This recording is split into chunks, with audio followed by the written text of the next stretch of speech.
Hello, welcome back to another video on astrology. So we are back in conversation with Dr. Y.V. Subbarao, and I also wish to thank the subscribers for giving us such wonderful feedback on the recently concluded part 6 of series 3, conjunctive reading of houses. A very novel method has been introduced by Dr. Y.V. Subbarao, and the feedback from our YouTube subscribers are very encouraging, and so we would like Dr. Y.V. Subbarao to continue and finish the remaining section of this part. Thank you so much, Doctor, for having once again, you've joined us, and I'm sure you've done a lot of work to get the PowerPoint presentation ready within a week. The last part, we have started the conjunctive reading of houses and completed 3 pairs of 6 houses, out of the 12. So Aries, Taurus, Gemini, and the corresponding diametrical opposite 7th houses. That is Libra, Scorpio, and Sagittarius, who have completed. Since this house signification, houses numbers are almost similar, except for slight differences and the different planets owning the houses. Now, in this part, we'll be talking about the remaining 3 pairs. That is, starting from Cancer, Leo, and Virgo, and the diametrically opposite houses, Lagnas, are the Capricorn, Aquarius, and Pisces. So the same way that we go with this particular topic also. The reason is that some viewers have asked whether we can take this type of conjunctive reading even in prediction. Yes, it can be done. In a similar method, when we have different houses in a Dasha and Bhukti, we can take the common house significations and then make them as the pair and have a conjunctive reading, so that it will be, because any event is finally the result of, combined result of the Dashanatha and the Bhuktinatha.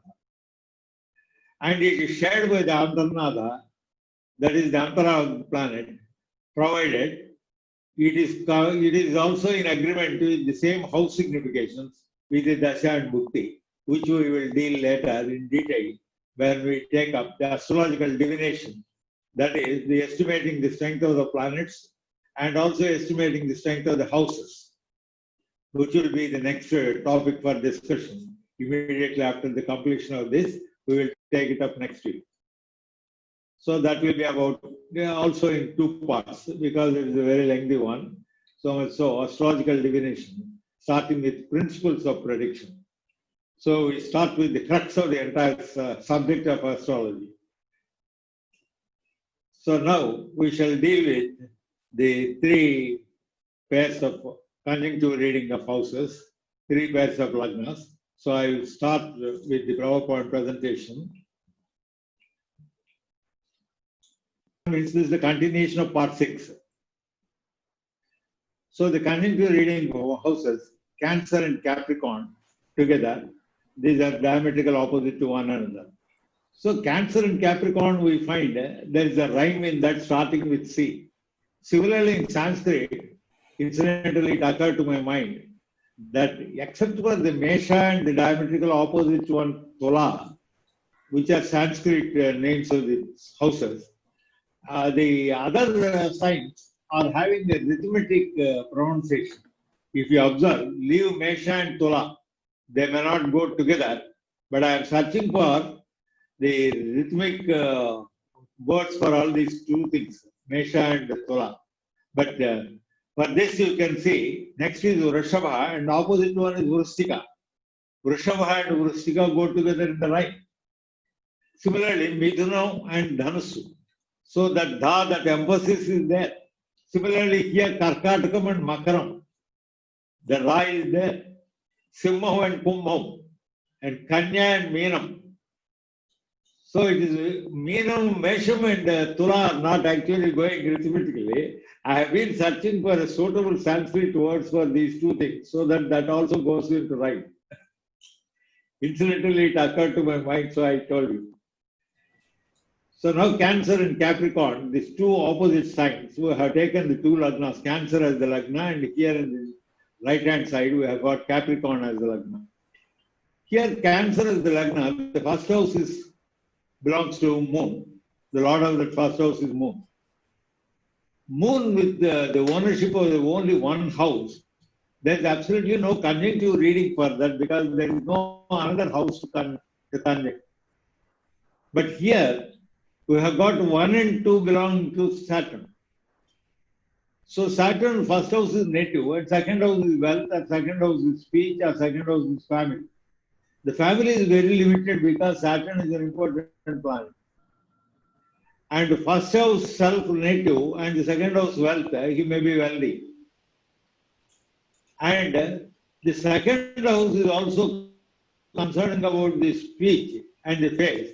It may not be very attractive because of Saturn. Because Saturn signifies black color, at the same time may not be that fair looking. But here, Cancer, we find Moon, the fair complexion.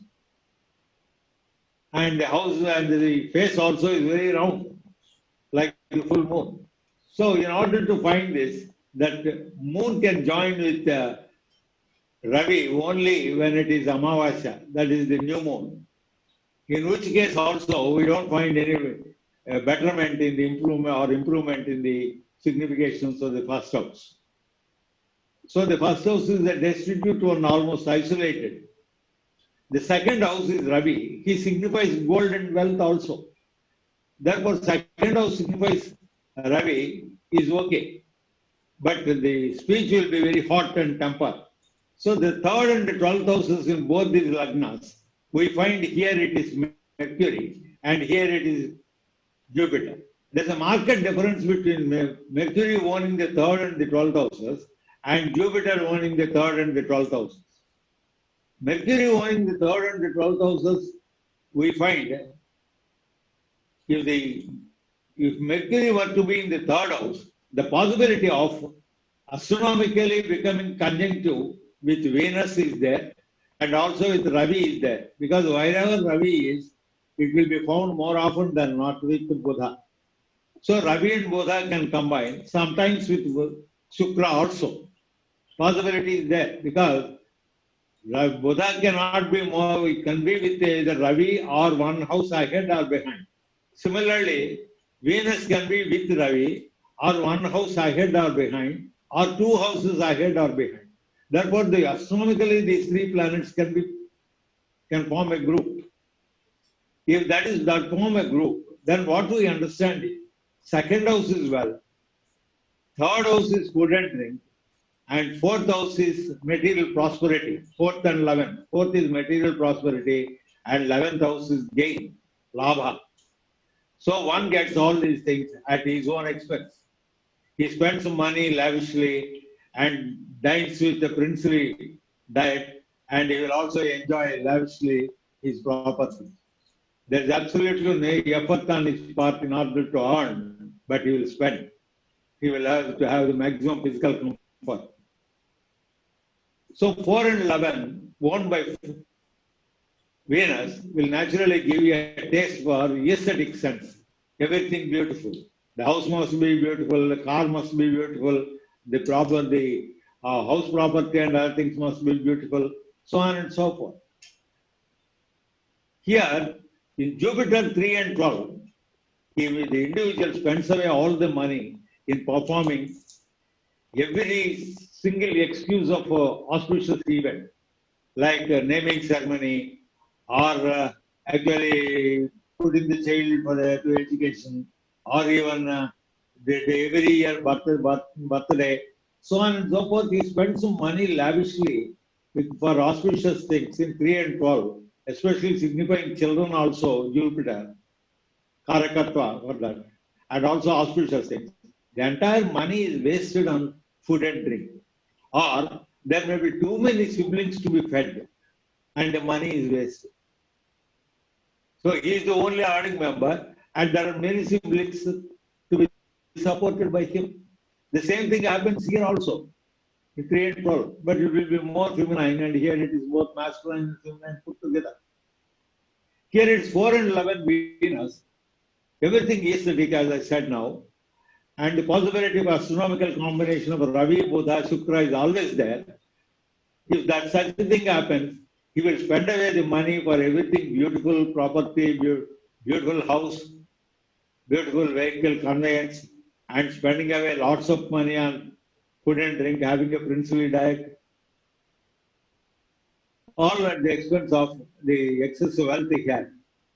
Here it is 3 and 12, spending away the money lavishly on auspicious deeds. Here the 4 and 11, it is Kshetra Karaka. Fourth is Kshetram, and Puja is actually Mars is the significance of Kshetra Karaka, and 11th house is again Labha, and therefore there will be more of landed property, and maybe he may be doing real estate business and earning because of 11th house. So there are many other possibilities. If the 10th house Lord mixes with this and that, those assets are going to occur in life, then we can say that he may depend on some real estate or some building construction activity or something. So next we move on to 5 and 10. 5 and 10 here is owned by Mars. Here 5 and 10 is owned by Venus. Venus is the best friend of Saturn. Whereas here, for Moon, Mars is not the best friend. But still, he is a Rajayoga planet of the powerful nature because he has got the 5th house trine and 10th house quadrant. So the 5th and 10th house for Cancer, one can actually depend on Mars for the best in his life. Here is 5 and 10 Venus. And so one born in Capricorn can bank on Venus. And a combination of Venus and Mars will naturally bring him utmost wealth and also fame and name.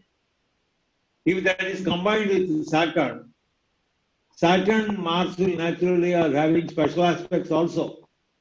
The possibility of these things not only combining but maybe also in aspect, either directly or by special aspect, may bring in, the combination may bring in such a beautiful extension of property and other things. So 5 and 10 here we find it is Venus, simply feminine planet mostly. So he will have more female children rather than male children. Here it's 5 and 10 Mars, he will have male children, more male children and less female. And the 6th and the 9th here is Mercury, and 6th and the 9th here is Jupiter. The 6th and the 9th houses, the effect either here or there is the same, but it depends, the difference is there because of the two planets, Mercury and Jupiter. Here it is Mercury, 6 and 9. It's more fickle. It has to be steady. So if Mercury occupies 9th house, its own house, shows its own bias to the 9th house in preference to the 6th, it is not only exalted, but also gives very good results and authorship. If it combines with the 2nd house, it gives him royalty also for the authorship. So Mercury is for all writings. And 9th house also signifies that. He becomes an author and writes and he gets money because of the 2nd house occupation. Here in this 6 and 9 Jupiter, we find it is more connected with higher education. Jupiter is presiding over universities. And 9th house signifies higher education.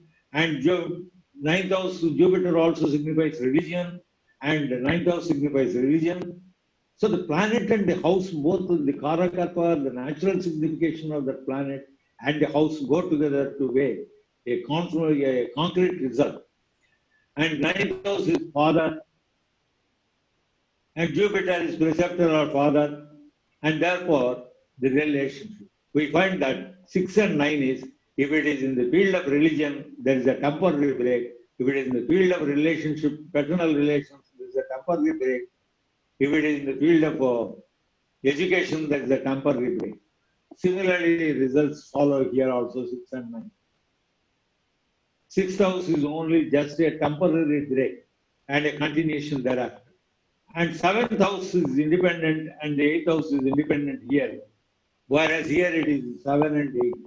Don't believe anybody says a man born with Cancer Lagna has a comfortable and decent family life, there will be definitely trouble.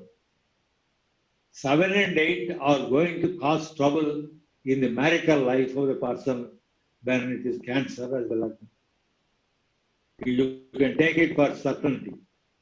And more so, if it is in the 7th and 8th, it can be, the evil can be reduced when the planet cannot occupy both the houses at a time. And therefore, Saturn comes into occupy 7th house. That is, gives bias to the 7th house in preference to the 8th.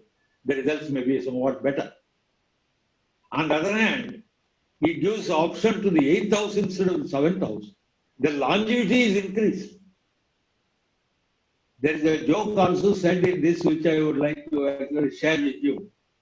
Two bachelors, one married man and one bachelor, they met, they are the friends. So the bachelor has been forced by his married friend to get him married.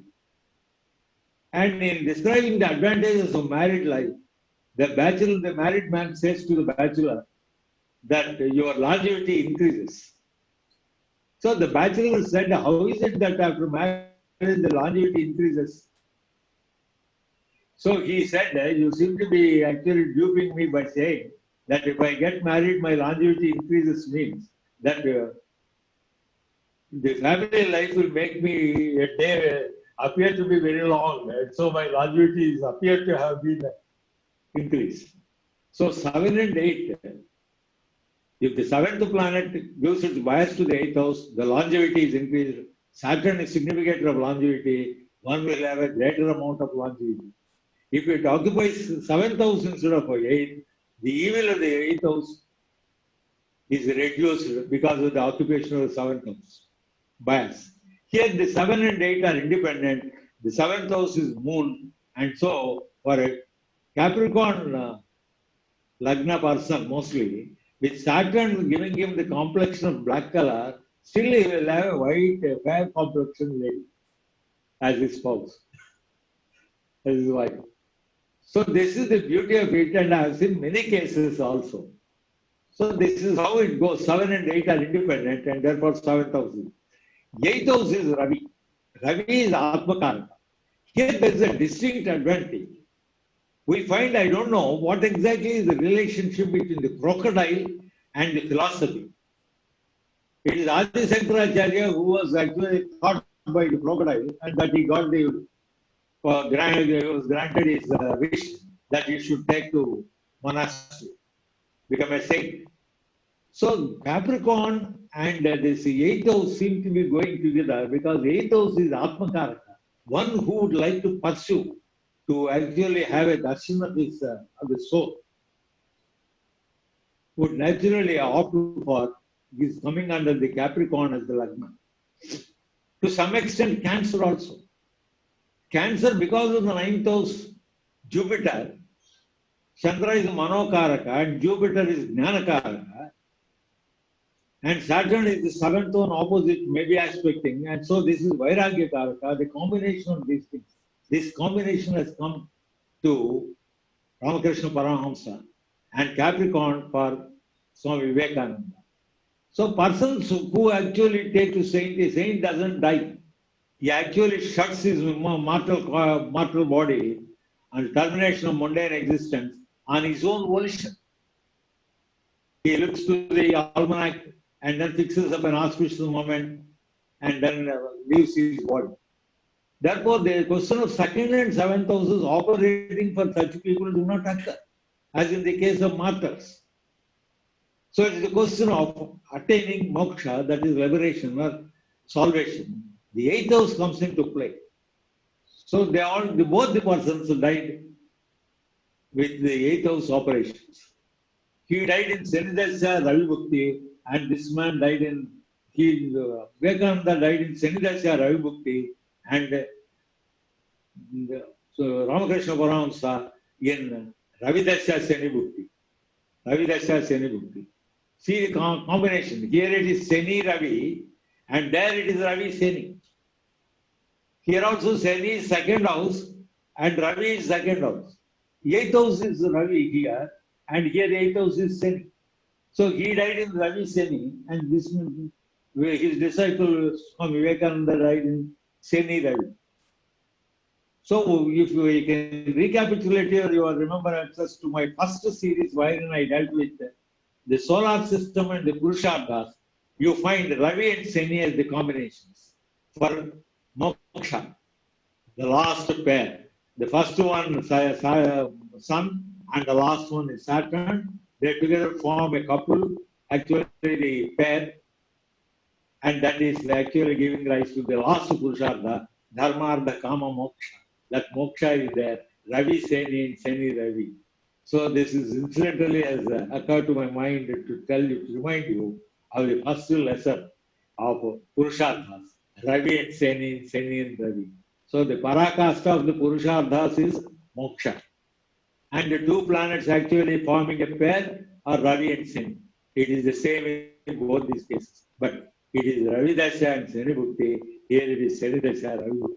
So our principle of arriving at Purusharthas from the solar system is proved beyond doubt with the life stories of these two people. So I covered the 7th and the 8th, the 6th and the 9th. Now 5 and 10 is over, 4 and 11 is over, and I have also said the 3 and 12. This pair is completed with the signal. Always remember while reading the conjunctive reading to the houses, the natural signification of the planet will naturally go into it, import itself into the prediction. For every prediction, we must have a logic. People who actually attain liberation will not have the death 2 and 7 operation together. And they will have only the 2nd house and the 8th house, and the 8th house and the 2nd house. So one can also, people ask for, when do I get moksha? Do I have anything indicated in my horoscope? So they can see for themselves how this Ravi and the Seni are Seni, Guru, all these, the 4 planets, Chandra, Ravi, Seni, Guru are placed in his horoscope. How far do they take him towards that line? Unless you have an intention, Chandra is the Manaso, Chandrama Manaso Jataha, you cannot achieve. First you must have that idea, that intention. The second one is you must also work for it. That is, you must develop some sort of this intelligence of Mercury should come to your rescue to see that it is matures into wisdom, Jupiter. And Jupiter wisdom leads you to renunciation, Saturn. And Saturn renunciation will lead you to liberation, moksha. So by the position of these 4 planets and their ownership, you can easily estimate how far you are in the queue towards liberation. Next pair is Leo and Aquarius. Here Leo and Aquarius, Leo is Atmakaraka, Ravi is the lord of it, and Jupiter is Jiva. When this Jiva aspects this Atmakaraka, it becomes Jivatma. So a person born with Leo will have some sort of a great indication at his time of birth, that the mothers can say, or the doctors or others who attended on the delivery of that particular child will naturally reveal what exactly is the signification at that time. So Ravi and Guru is Jivatma, Jiva, and this is Atma. When Jiva combines with Atma, it is Jivatma. So Jupiter aspects this also. That's the beauty of it. And Jupiter aspects Moon also. And Sun and Moon together constitute a family. Therefore, Jupiter gives the body through the mother, and Jupiter here, Sagittarius Jupiter enriches the Atma with the Jiva. So Jivatma and the body also comes from Jupiter. Naturally, is one destined for something, always thinking about jnana and also some vairagya and moksha. And this is Ravi. So Chandra, Ravi, because Chandra is only 12th house lord. He doesn't want anything, he doesn't give anything, and it is lost. So what he wishes for is, if Chandra occupies its own house, it gives that knowledge that there is absolutely nothing. He will be more in the renunciating aspect. And the more he renunciates, the more he gets. As Socrates has said, if you run after the society for anything, it runs away from you. If you run away from the society runs after you. So it is Jupiter, it is the moon. You run away from that, you don't get anything. The moon will naturally come after you. So you have the mind, you have the Atma, you have the support of Jupiter and Saturn aspects. This Saturn aspects is Chandra, that Saturn aspects is Ravi. So this is how the whole combination Leo goes to that. So this is yet another philosophy. So the Ravi is as the Lagna. One single house, there is not much to be drawn into this. Because there is no conjunctive reading just to arrive at it, except the philosophical aspect of it. So the second and the 11th houses are Mercury. As I have been saying, that in astronomy we know that Mercury is found more often than not with Ravi. And Shukra also is more often than not found with Shukra and Buddha and Ravi. So the astronomical combination, possible combination is Ravi, Buddha and Shukra. Therefore, Ravi is combined with Buddha also. The second house will be enriched. It depends again, Buddha can occupy either the 11th house or the second house. If he is occupied in the second house, he is exalted. And Buddha has got such beautiful qualities in him. Humor, ventriloquism, and excellent writing, and powerful speaking, becomes a powerful speaker with an attractive face and complexion. So this is how Jupiter, the lord of the second house, has got all the significations. And as an author, also he gives him money. So the third house is second and 11. So one gets money. His earnings will also be through book writing. Or one may be a lawyer also. Here it is second house is the word of the mouth. That is also the evidence. So here we find third and 10th houses. For Lagna, the 10th house is coupled with the third house. It is a strange circumstance. The third house and 10th house together are owned by Venus. Venus always signifies something easterly. Third house is prudent and 10th house is professional. So many of the Leo Lagna people are the owners of are either working in 5-star hotels or that is the third house signifies food and drink in star hotels, or one may be proprietor of the star hotel. The third and 10th house here, as in contrast to that, is owned by Mars. One may be working as a great chef in a great hotel, star hotel. Mars is fire and all that. And third house is food and drink. He may be cooking there. He is the chef. A chef has got such a great value when especially great people, delegates meet and two heads of the states meet. The food and other things will have to be looked into very carefully. So each man will take, each delegate will take their own chefs with them. Third and 10th house is owned by Mars for Aquarius and the third and 10th for Venus. Venus, they own the star hotel. Here one may find himself working in the star hotel as a chef or anything. Or one may take up the profession of being a marriage contractor because Mars is actually a marital tie. So for wherever there is a marriage occurring, naturally he will be a marriage contractor. So this is how it goes. So here third and 10th house is there. And for the third and 10th house is another thing. 10th house is profession, third house, these two houses are owned by Venus. Venus always signifies lighter side of life.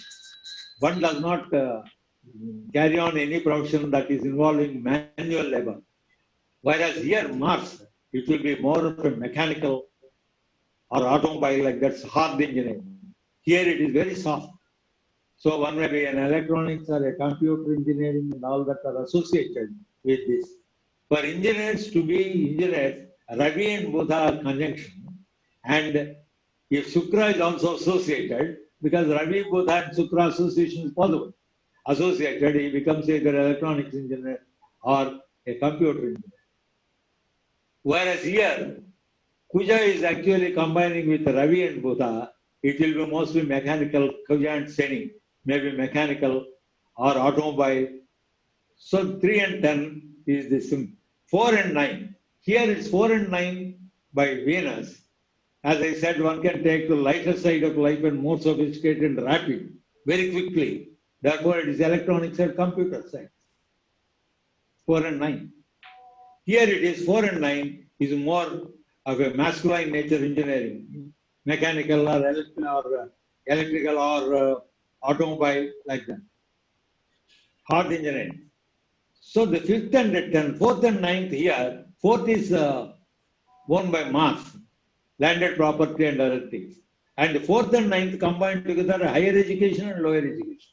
So he has a greater higher education with a strong foundation in the 4th house. So his education will be excellent because he is the friend of Ravi Lagnadipati, and therefore 4th and 9th will be excellent. So 4th and 9th means Mars, as I said, heavy engineering, automobile, mechanical, mining, like that, hard engineering and all. The 5th and the 8th, there is a wastage in the 5th house direction. So one may willfully go in for family planning methods, or one may have children born and then losing from time to time. So 5 and 8, 5th house is somewhat windfall, that may be partly gone. So there is a wastage of the 5th house in the 8th house significations. The next one is 6th and 7th. Just as I dealt with the 7th and the 8th earlier. For Cancer, the 7th and 8th combination is very bad for marital life, and the 6th and 7th is equally bad. But 7th and 8th marital life is bad. But 6th and 7th marital life is good.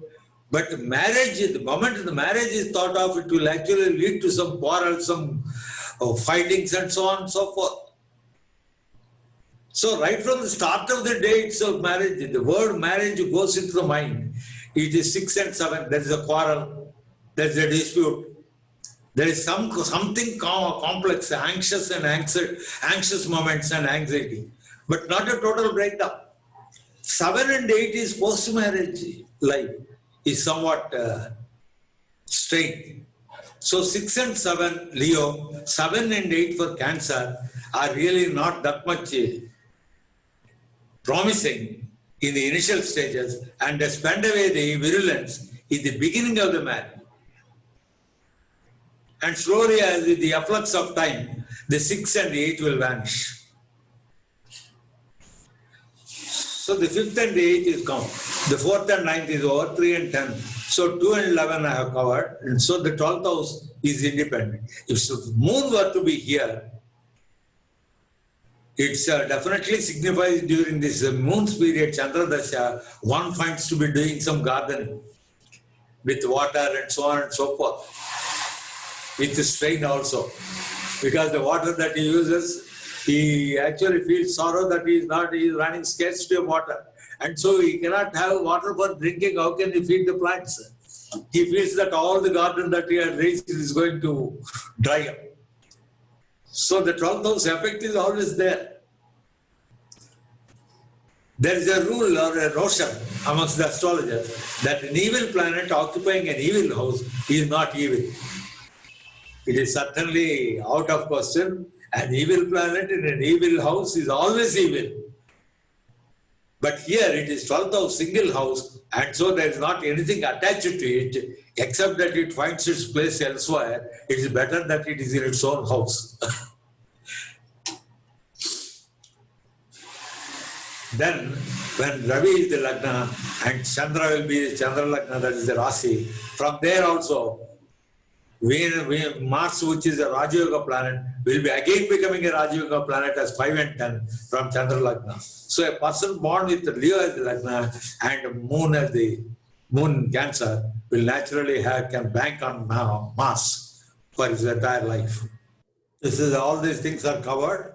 We find here the 6th and the 7th, as I said, Here the Leo, it is 6 and 7 Saturn. These two are different. These are not conjunctive reading. This house is different, this house is different because they are owned by different lots.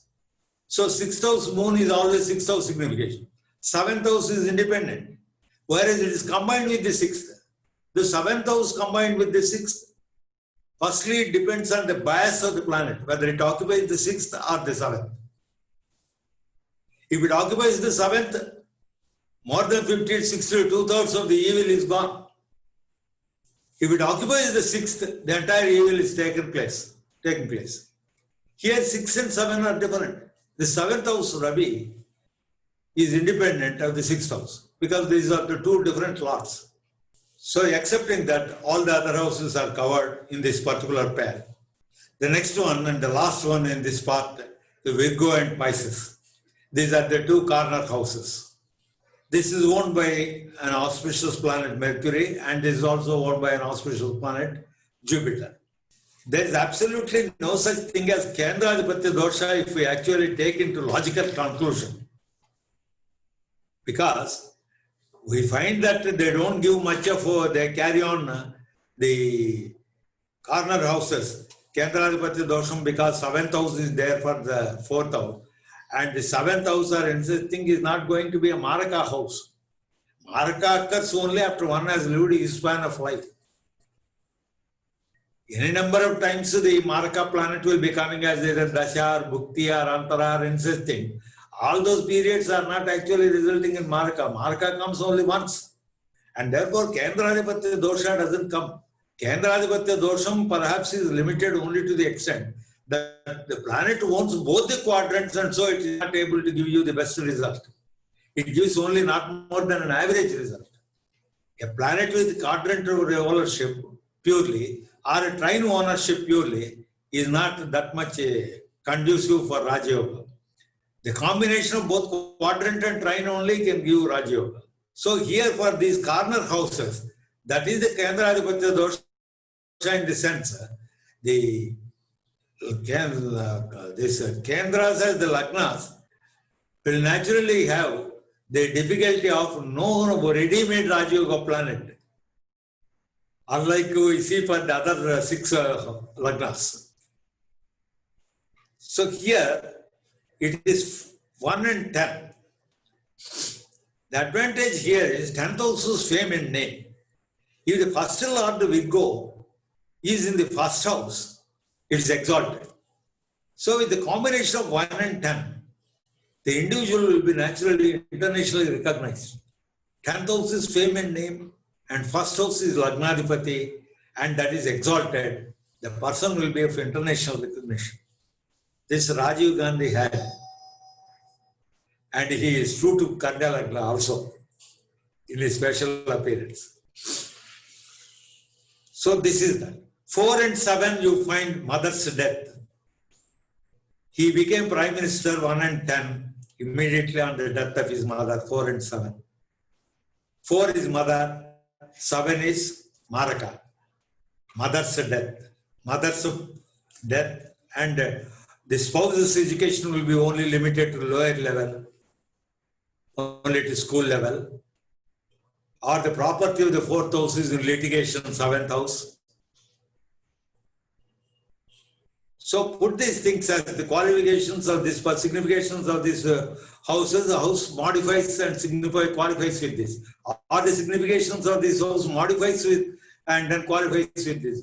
So 4 and 7 we find mother's death, or spouse's property is in litigation, a spouse will have limited education, so on and so forth. 4 and 7. So the first and 10th houses is the same here also. It is Jupiter, it is Venus. The first and the 10th houses, one may become famous as a lawyer, or as a teacher, or as a religious guru, like that. Ramakrishna Paramahamsa has actually become a great religious leader because of Jupiter being exalted here and Moon being here in Parivartana, and also Jupiter aspecting Moon. See the finest combination of such a great person. Pisces is the Lagna, Jupiter here and Moon there, not only Parivartana, Jupiter is exalted and aspects, and Saturn here. Jupiter aspects Saturn also. Therefore, we find here 1 and 10. The internationally famous person can be found with Buddha.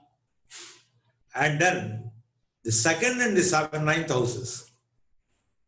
Second and the ninth house is always higher education and all that. And second house is writing. So one may become an author and earn as a royalty also second house. Second, ninth house will give one an authorship. The third and the eighth houses. This is the most dreadful for Virgo and the Lagna. Mercury and Mars do not go together. They are inveterate enemies, greatest enemies. And being the Lord of the third and the eighth houses, the natural signification of Bhratrakaraka,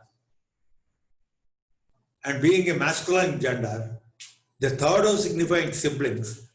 Either he is devoid of any siblings, even cousin, or maybe blessed with cousin, but even then, the siblings will be wiped out in a great accident or something. Third and eighth house, to not spare. Such a dreadful planetary combination is 3 and 8, and more so with Mars.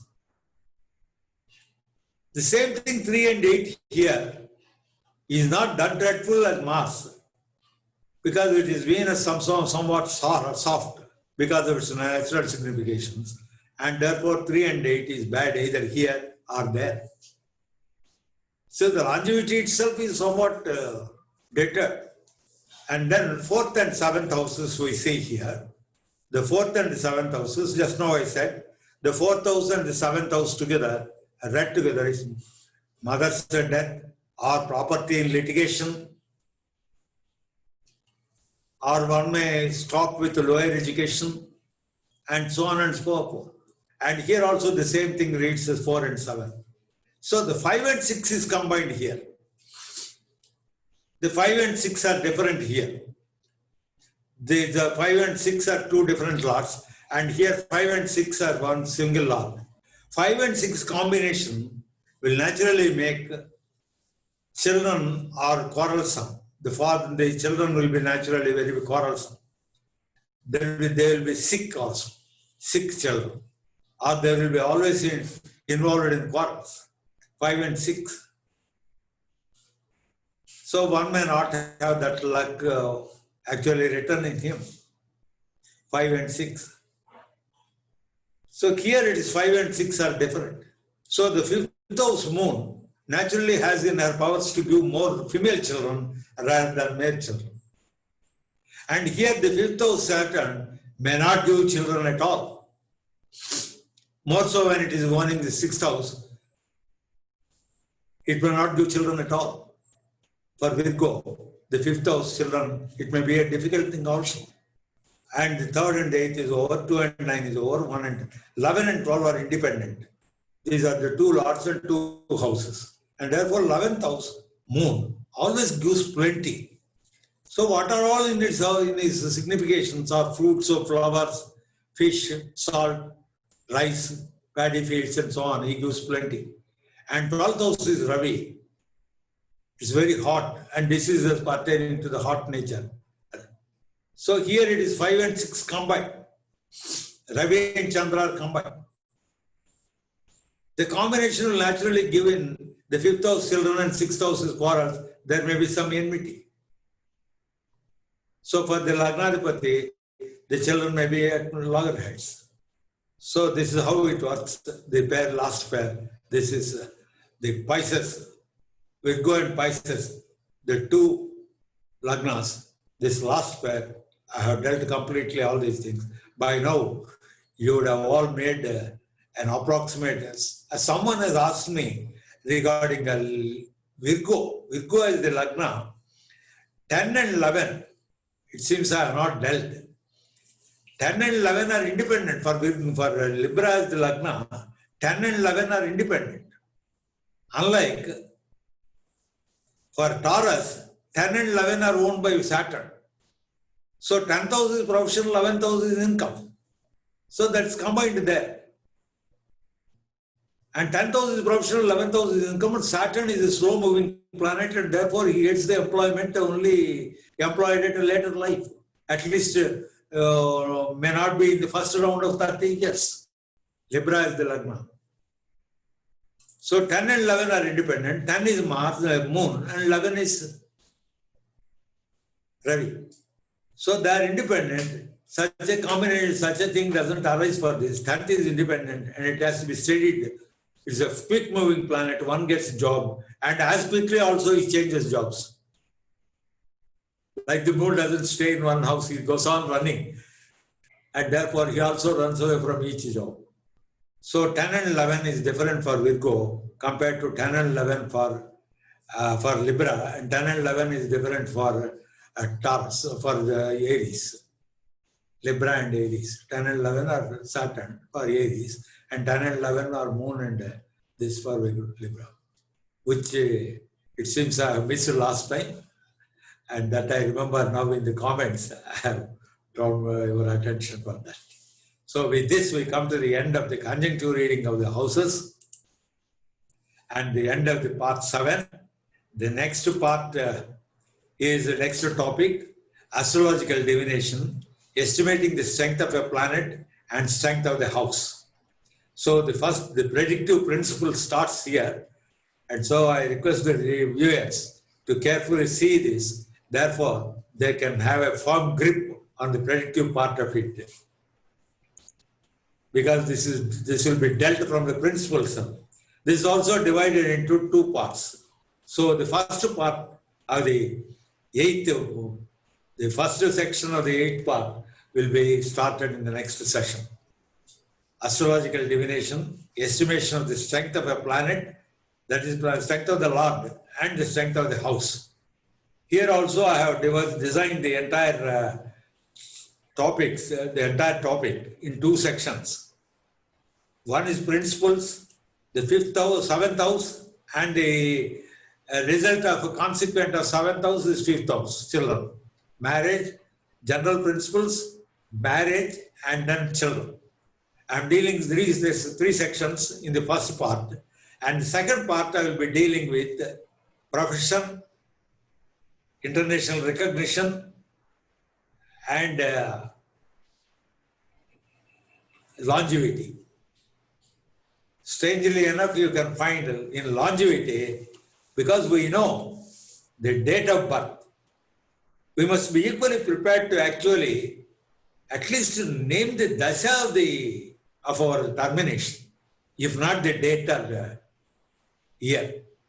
The dasha which will naturally cause maraka, the end of it, so that we can fix the border. We know the date of birth, the entry into this world, and we must at least roughly have an idea of our exit. So we can fix the 2 boundaries for our span of life. And thereby we can enact our life with the different blocks of the dashas. The dasha significations cannot be different from our life blocks. So if you are actually running into Shukra dasha with all the significations of that Shukra, its placement, its significations, and all those things must naturally occur in your dasha period. So it's a block by itself.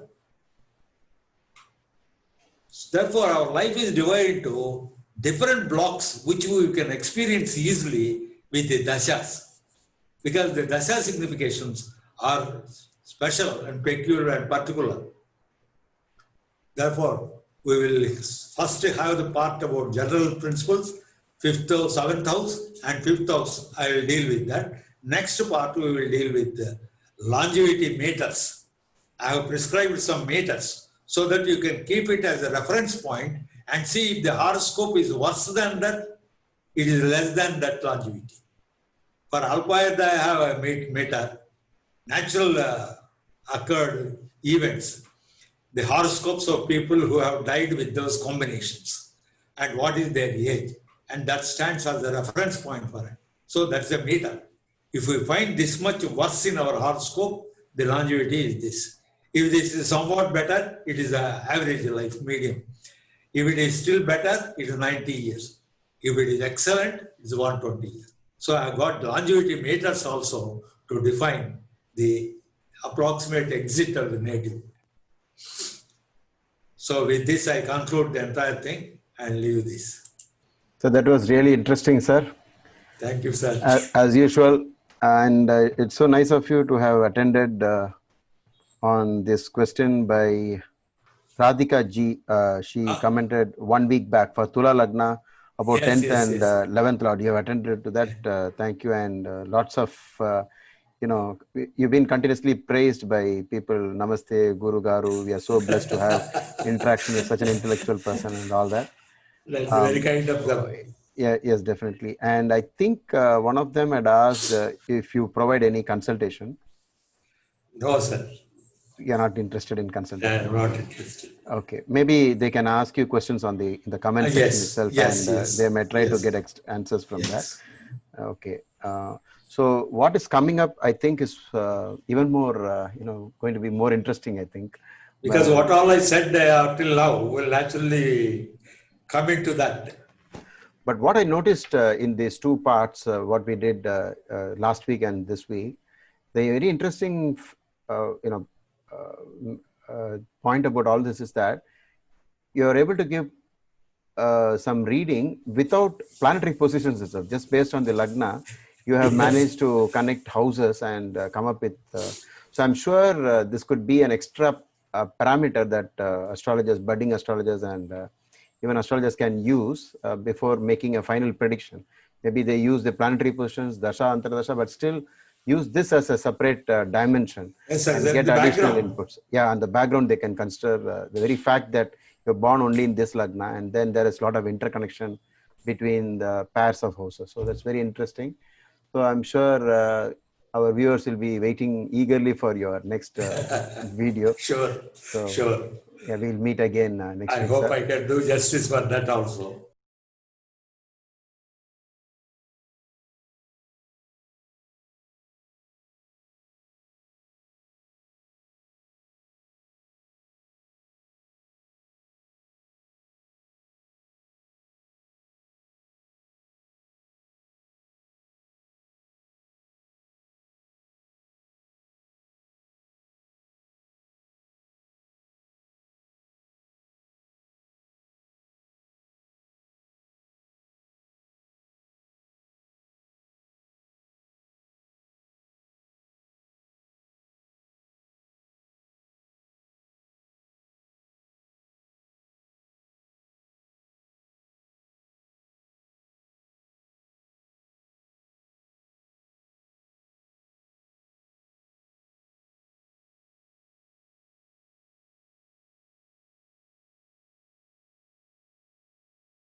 We have come to the end of this video. In case you have any doubts, please type them out in the comment section, and whenever I find the time, I'll answer them for you. And see you soon in my next video.